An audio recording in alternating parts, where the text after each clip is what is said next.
내가 하고 싶은 이야기는 3분 논평입니다.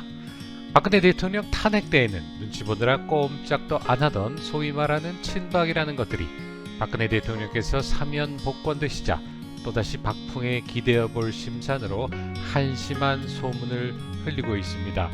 박근혜 대통령께서 윤석열 정부에 힘을 실어주실 것이라는 것이 그들의 희망사항입니다. 반면에 지난 5년간 꾸준히 탄핵 무효를 외쳐왔던 태극기 애국 국민들은 박 대통령께서 결단코 윤석열이를 지지할 이유는 없으며 탄핵 무효를 쟁취하기 위하여 이제부터 과감하게 투쟁을 시작해야 한다 말하고 있기도 합니다.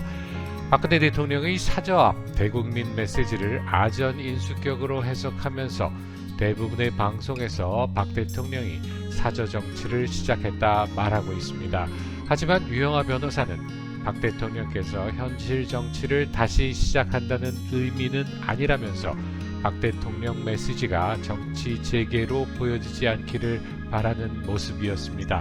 하지만 누가 뭐라 하던 일거수일투족이 모두 대한민국 정치에 영향을 줄 수밖에 없는 것이 박근혜 대통령의 숙명이라면 숙명일 것입니다.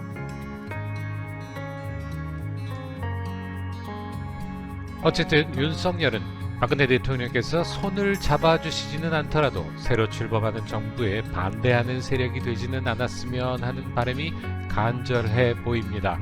조작과 날조로 수많은 박근혜 정부 인사들을 감옥에 가둔 윤석열에게 투표를 할 수밖에 없었던 그 우파 국민들이 결코 자신을 전적으로 지지해서 투표를 한 것이 아니라는 것을 알고 있는 윤석열의 입장에서 박근혜 대통령과의 화해하는 모습은 앞으로 출범할 얼떨결에 당선된 정부에게 큰 힘이 될 것이라 생각하고 있을 것입니다.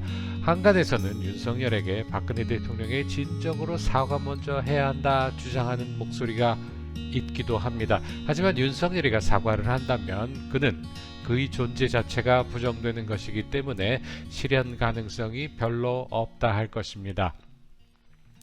아무튼 박근혜 대통령께서는 사면 복권되셨습니다. 그러나 아직 최서원 씨 등 많은 이들이 억울한 옥고를 치르고 있는 중입니다.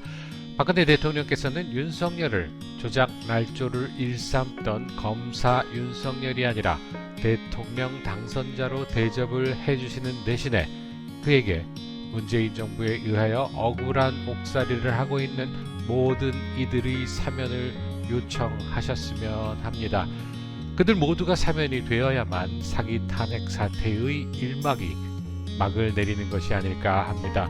그래야만 우리 모두가 간절히 바라고 있는 사기 탄핵 사태 이막의 시작을 할 수 있을 것입니다. 내가 하고 싶은 이야기는 3분 논평 여기서 마치겠습니다. 다음에 다시 만나요. 감사합니다.